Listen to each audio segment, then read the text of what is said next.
Здравствуйте, мои дорогие! Это канал «После смерти сына», дневник мамы. Я Екатерина Варади, создатель и ведущая этого канала. Сегодня я прожила 94-й день после ухода из жизни моего младшего сына Ивана. И сегодня я не могу сказать, что впервые, но в очередной раз, наверное, поняла такую достаточно жуткую вещь, что мы все время в жизни говорим себе, что вот это сделаем потом, вместе поедем попозже, сейчас не получается. Мы все время что-то планируем, и получается, что мы откладываем по разным причинам. И очень часто может оказаться, что потом уже поздно. И вот в очередной раз, почему я поняла это сегодня, потому что мы приехали в Брюссель, место, в которое мы очень давно планировали поехать с Ваней. Он очень любил посещать новые места всегда, разные, не обязательно разные страны, но и разные места, просто разные города. И мы все время планировали и откладывали. И получается так, что вот в Брюссель приехали мы с семьей, без Вани, только вот с его фотографией. Но давайте начнем, как обычно, в связи с тем, что это дневник с самого начала сегодняшнего дня. Ну, вернее, даже скорее так, что после записи вчерашнего видео я, конечно, была не в лучшем состоянии, в таком слегка... Ну, вот это ведро горя, которое переполнилось, оно переполнилось достаточно мощно. То есть я, конечно, и поплакала, и попереживала. Потом была жуткая жара, спать было совершенно невозможно, поэтому я записала на втором канале еще одно видео про гомеопатию, рискую тем, что я там потеряю подписчиков, потому что тема сомнительная, очень много споров по этому поводу на интернете, и я, посмотрев пару видео, увидела, что часто очень люди, которые берутся критиковать гомеопатию, они ничего не знают, а гомеопаты каким-то образом умудряются не ответить достойно на такие возражения, поэтому я просто пыталась записать такой объективный выпуск. Прекрасно понимаю, что и с одной, и с другой стороны есть материальные интересы, каждый может иметь свою какую-то свою задачу при создании этих видео. Ну, а я здесь как третья сторона, у которой нет материальной заинтересованности, просто как-то на одном дыхании это записала. И уже было совсем поздно, но зато стало чуть-чуть попрохладнее. Я попробовала поспать. У меня это очень плохо получилось, поэтому, когда я утром встала, это, знаете, была такая слабая тень меня. И кондиционеры не работали, жара под 40 градусов, вот это ощущение, вот мокрые постоянно, неприятные ощущения. И где-то мы собрались, и в районе 2 часов выехали в Брюссель. Ну, что хорошо, что у нас в микробусе, на котором мы ехали, есть кондиционер, реально работал. Поэтому, несмотря на то, что едешь в железной коробке по жаре, но все равно кондиционер тебя как-то охлаждает. Но, тем не менее, для меня совершенно неожиданным образом я 2 раза отключалась в машине, то есть я полдороги практически проспала. Настолько я была вымотана эмоционально и физически от этой жары и от переживаний, что просто вот меня абсолютно вырубило. Вот, и до Брюсселя ехать 8 часов, плюс то, что нам нужно было остановиться, перекусить, выгулять Джека немножко. И дорога прошла для меня так наполовину незаметно, да, потому что я проспала. Но знаете, что совершенно меня удивило, что по пути из Чехии в Брюссель какое-то время мы ехали через Германию. И там мы как раз остановились поесть. И, знаете, меня настолько поразила моя реакция, то есть я с какой-то такой ностальгической радостью оказалась опять в Германии, я могла разговаривать по-немецки опять, хотя мой немецкий это не самый лучший из моих языков, но тем не менее я могу разговаривать, я понимаю, я общаюсь, и мне это доставляет огромное удовольствие. И, казалось бы, должно было быть наоборот, потому что именно в Германии Ваня ушел из жизни. И именно с Германией у меня связано немало тяжелых воспоминаний, но и это как бы не выкинешь, это слово не выкинешь из песни. Но также я могу сказать, что как-то для меня самое удивительно, вот да, есть вещи, которые для меня в Германии вспоминать очень тяжело, но у меня совершенно нет тяжелых воспоминаний по отношению к стране и к людям. которые там были вокруг нас, было максимальное количество очень достойных, очень теплых, очень людей таких, которые готовы на помощь. И вообще, надо сказать, что в Германии очень хорошо организован, ну, в большинстве моментов, очень хорошо организован уход за больными и очень хорошие отношения среднего медицинского персонала, то есть медсестер, нянечек всяких, вот, инструкторов по лечебной физкультуре. Замечательные совершенно отношения в гостинице. Они готовы идти на уступки в очень во многих отношениях. Они понимают, что часто люди приезжают туда с больными и делают твое пребывание там максимально комфортным. И люди на улице, то есть вот для меня это было сюрпризом, потому что всегда почему-то казалось, что немцы, они немножко такие более жесткие, скажем так. Но оказалось, что, вы знаете, ну, может быть, не во всех частях Германии, я говорю про Фрайбург и его окрестности, мы очень были довольны. И вот это меня очень, на самом деле, обрадовало в себе. Вот это умение быть благодарной стране за то, что она дала моему сыну возможность уйти с достоинством.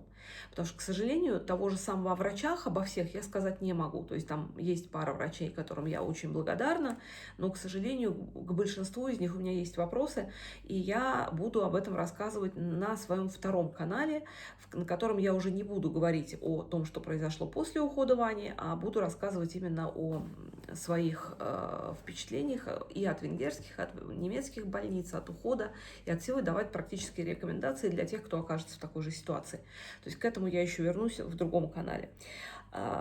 И здесь, конечно, вот эта вот моя благодарность этой стране, она меня очень позитивно порадовала, то есть, вернее, как порадовать оно может только позитивно, то есть она меня очень порадовала, то есть я как бы сумела отделить мух от котлет, то есть, да, с одной стороны, Ваня там ушел, и у меня есть что плохое вспомнить, но, тем не менее, это не распространилось на страну, на народ, на город. И я могу сказать, что я с огромным удовольствием вернусь обратно во Фрайбург, потому что там очень много связано с Ваней. Встречусь с отцом Михаилом, который Ваню знал и провожал в последний путь. То есть это город, который во многом стал для меня тоже родным. Вот, это, конечно, было прям такое, знаете, очень душещипательное ощущение, вот такое трогательное очень. Вот. И потом мы приехали в Брюссель. Вообще, так, знаете, удивительно, когда ты едешь по Европе. Ну, все равно я же родилась в СССР еще, то есть ощущение огромной страны. А тут ты каждый час там едешь час по Чехии, потом ты едешь там 2 часа по Германии, потом ты едешь опять час по Голландии, потом переезжаешь в Бельгию. И вот это ощущение, ведь действительно меняется не только государство, меняются люди, меняются привычки, меняется менталитет, то есть это не просто как-то вот нарисованные границы. И так очень быстро происходит эта смена. Каждый раз это прям меня вводит в такое удивление. Вот, и мы приехали в гостиницу, ну, надо сказать, что вообще Брюссель — это дорогой город, и я бронировала, несмотря на то, что у меня в букинге там большие скидки, мы искали отель, в котором есть кондиционер, это самая важная вещь, есть парковка, и обязательно, чтобы пускали с собаками. Вот. Ну, Джек у нас собака не маленькая, есть отели, в которых пускают с животными до 25 килограмм, но тут, значит, вопрос был такой, что либо прикинуться, что Джеку 25, а вдруг взвесят, либо заставить его похудеть там килограмма на 3, что не очень легко. В общем, такие гостиницы я не выбирала. И в Брюсселе всего было 3 варианта. И я с таким некоторым трепетом ехала в этот отель, потому что мне он, во-первых, показался очень пафосным. Я такие не очень люблю выбирать, особенно с Джеком. Вот. И он таки действительно оказался весьма себе пафосным. То есть ты входишь, там мрамор, антикварная мебель, антикварные люстры хрустальные, картины по стенам. И такие мы, собственно, как это было и в Чехии, но в Чехии отель был несравнимо менее пафосен, вот, а мы тут такие с пуховым одеялом с Джеком, со всякими мешками, тюками, собачьим кормом и со всеми делами. Ну, в общем, очень забавно каждый раз. Мне абсолютно все равно, что там по поводу нас думают, но нам очень смешно это все представлять, тем более в этом отеле еще, представьте себе, нет лифта, потому что это старое здание, в здании всего по европейскому счету всего 2 этажа, но в принципе 3. То есть вот я на 3-м живу этаже, это последнее. То есть здание старое, лифта нет. А лестница крутая, такая витая. Вот, и на меня так портье посмотрел, сказал: вы мать семейства, да еще и с собакой, я вам выдам апартамент. Хотя оплачена у нас была обычная комната, не знаю, они же обычно по разным причинам могут давать апартамент, потому что не за мои красивые глазки 100%, наверное, просто не было свободной комнаты. Вот, но тем не менее апартамент мне достался совершенно роскошный. Опять-таки, значит, вот везде висят картины, какие-то лампы антикварные, мебель антикварная. Ну, в принципе, у меня дом похоже. Это все на самом деле не так дорого, как кажется, но одно дело, когда твое, а другое дело, когда чужое. И вот с самым ужасом я увидела вазы, тоже не менее антикварные и фарфоровые, которые стоят во всех нишах на лестнице. А у меня есть печальный опыт того, как Джек очень точечным и элегантным ударом хвоста разбил напольную вазу у моего врача-гомеопата, и я по сей день не могу ей купить подобную, потому что я не хочу купить что-то, что не вьется. Вот, благо я ее хорошо знаю, она меня, то есть она знает, что нежелобство является причиной того, что я эту вазу ей не покупаю, денег она не берет. И также он у меня разбил вазу и дома. Поэтому здесь я пытаюсь его отпихнуть подальше, когда мы лезем по этой лестнице. Мало того, что держит Джека, еще Джек, естественно, очень сильно интересуется именно этими вазами. Но пока вазы живы, и сильно надеюсь, что так и останется. Так что, и да, что меня очень радует, кроме пафосности, номера очень удобные, и в них есть работающий кондиционер, который не центральный, а включается в каждой комнате. То есть реально можно поставить себе там на 18 градусов, занавесить окна и наслаждаться сном. Просто совершенно очень такая хорошая история. Ну, Саша, бедный, который вел все время дорогу, он быстро пошел спать. Мы с мужем успели еще прогуляться с Джеком по городу. Ну, погулять вечером собаке надо было. Заодно, значит, я успела тут же потерять ключ, потом опять его найти. Вот, потому что ключи здесь дают, знаете, такие старые, полкило весом, такая с медной бляшкой. Вот, и я, тем не менее, умудрилась впервые за все время его потерять. Где, каким образом я не увидела, как эта бляха упала на асфальт, я не знаю, но нашла, слава богу. Вот. И, в принципе, пожалуй, на этом мой сегодняшний день, вот так вот, если брать чисто дневниковый формат, он закончился. Но меня, конечно, вы знаете, вот как мы едем вдвоем с горем, вот оно есть, ты чувствуешь, что там вот что-то крутится, ну, рядом фотография Вани все время, я ее взяла, так она у меня стоит там, где иконы, но там нет места, где удобно снимать, поэтому я перетащила ее, чтобы сниматься с ним вместе, с цветами его, вот, и... Конечно, вот опять после Карловых Вар было такое ощущение, а сейчас в Брюсселе особенно, потому что у меня в Брюсселе живут двое одноклассников. И Ваня очень хотел сюда поехать, и мы все время планировали, что мы съездим. И вот мы все время откладывали, причем по разным причинам. То школа, то университет казался не лучшим, то там у меня какие-то дела, там какой-то клуб, еще что-то, то... Ну, в общем, знаете, на самом деле, если подумать, то действительно серьезных оснований куда-то не ехать не было. Но всегда было ощущение, что у нас еще полно времени.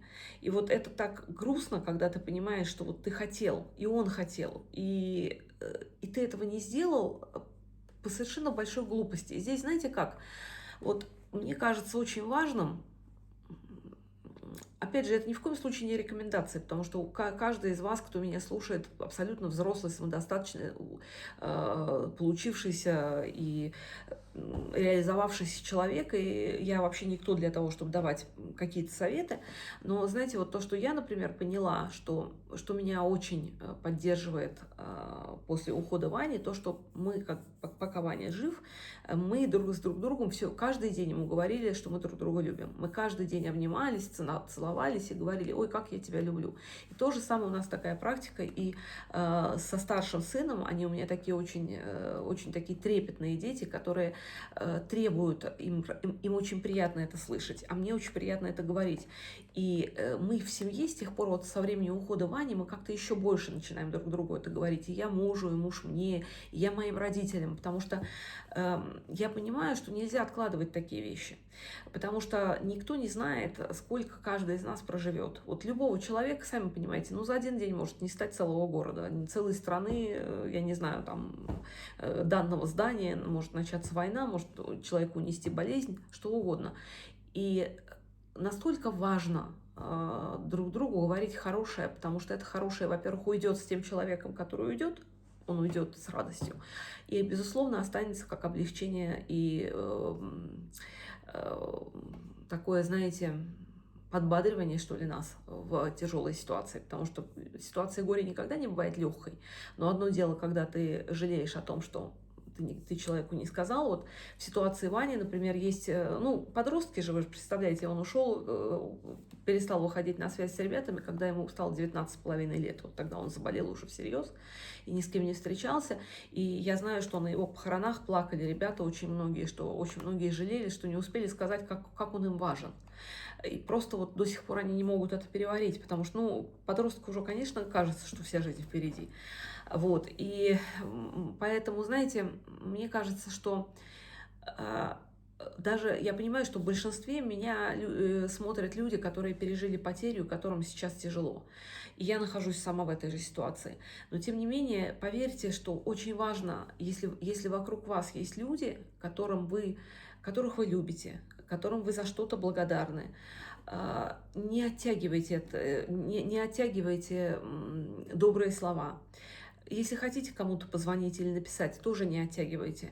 Если нужно, хотели кого-то навестить из родственников, навестите. Понятно, что часто у этого может быть просто нехватка денег или какие-то действительно объективные причины, но все равно есть телефон, все равно мы можем изыскать какие-то возможности, потому что на самом деле я просто по своему вот уже опыту могу сказать, что вспомнить, сколько раз мы откладывали то, чего мы хотели, и вот вспоминаешь сейчас эти причины, просто смешные, просто смешные.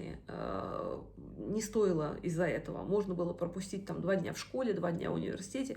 Университет бы не рухнул, школа бы не рухнула, и отношение моего ребенка бы совершенно не изменилось к учебе от того, чтобы мы с ним поехали куда-то. Вот. Но почему-то в тот момент это казалось важным. Опять же, потому что ощущение, что времени много.